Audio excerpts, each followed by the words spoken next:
Things just took a sickening turn as a wild new report has dropped late last night, revealing some very wild information surrounding Bo Bichette and a division rival. And folks, this is a nightmare. We're going to break down exactly what this report is and discuss how it impacts the rest of the offseason going forward as winter meetings are fully underway. We also have a ton of other updates, including the Jays' plan for a lot of their current lineup following Ross Atkins speaking out, but also a report from Ben Nicholson-Smith and Shai Davidi surrounding the Jays' relievers and who they're also pursuing to add to that bullpen. Ton to go over on this episode. You're going to want to stay tuned till the end of the video. A ton to go over today, folks. Before we get into it all, if you're a part of the percentage who aren't subscribed to the channel, you guys have been absolute beasts of the support, folks.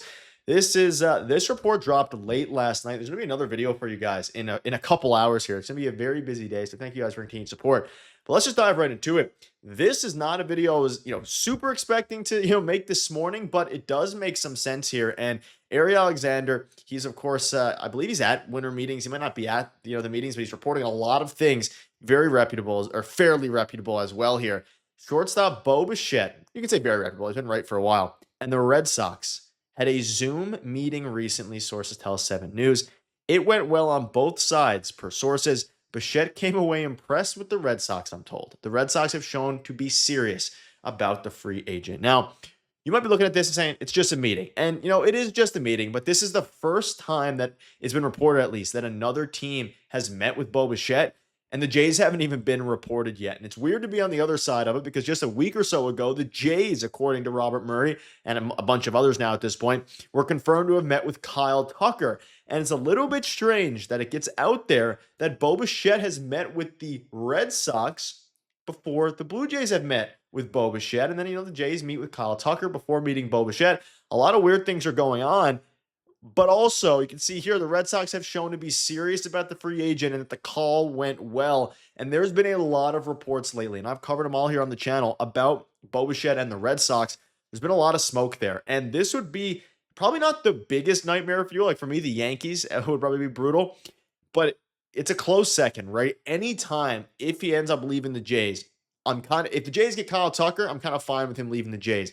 For it to be the Red Sox would be brutal. You can see here, I don't think he'll be able to deal with Bo Bichette playing for another team in the division. And that's the sentiment of a lot of fans. And you can see here some, recent reports. And I believe this is a Yankees fan, but read the first part. This is a quote from one of the recent reporters. Red Sox are interested in Ketel Marte, Pete Alonso, Kyle Schwarber, Alex Bregman, and Bo Bichette. And then Ken Rosenthal came out a couple days ago saying retaining free agent third baseman is a priority for the Boston Red Sox, but some with the club view Bo Bichette, previously a division rival with the Jays, as an intriguing alternative. And that's from Ken Rosenthal. And translation, they either want Bregman or Bichette. And then this drops that they've, of course, officially met. Not ideal. Now, it was just a meeting. It's not confirmed that he's leaving the Jays, and it's not confirmed he's going to the Red Sox. But the fact that it's being reported now that they came away impressed is a little bit scary. And I do not want to see him in the AL East, having to go up against him at Fenway. Of course, him pulling doubles every single game off the green monster.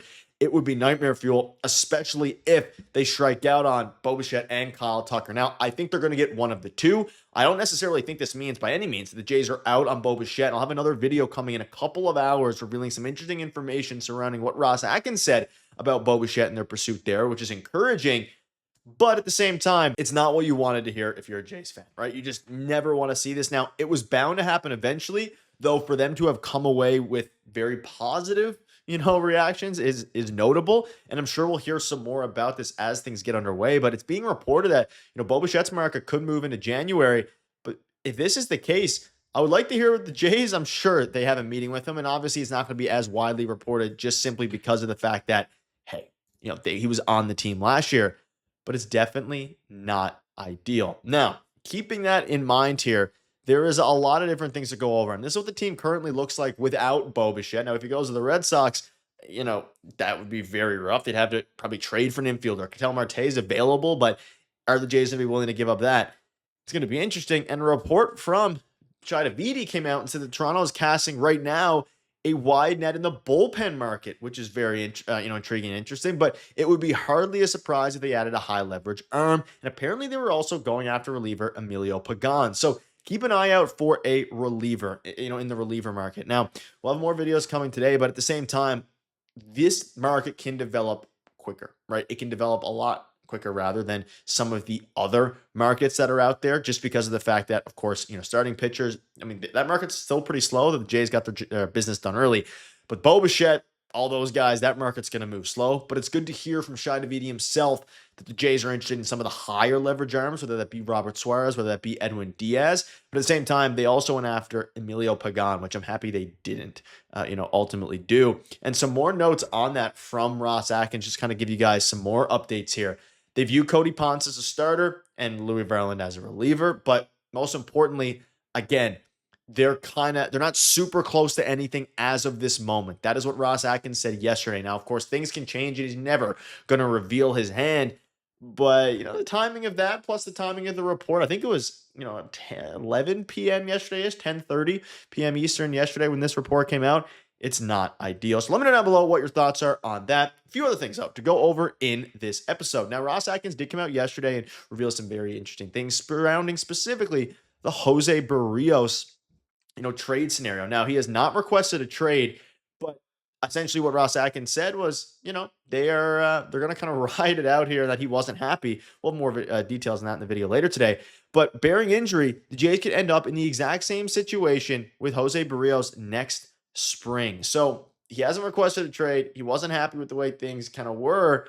But in the same vein here, they're going to get, I guess, filled up pretty quickly here. And some interesting information came out about Shane Bieber. You can see here, GM Ross Atkins just met with the media, and he basically said, as of right now, Bieber's in a strong position. And I suppose as he starts to ramp up, we could consider some stagger and the potential of him not being 100% at the very start. But we're taking it week to week with Shane. Now, this had fans also, kind of not sickened, but a little bit curious because this video is filled with not negativity, but a bit on the scarier side of things where it's been pure optimism up till this point. But you can see here from Nene Takes, so he's injured then. Respect to him for pitching at less than 100% down the stretch in a walk here. Not everybody would do that. Now, Shane Bieber is, of course, the guy who gave up the go-ahead home run to Will Smith in Game 7 of the World Series. It's not his fault.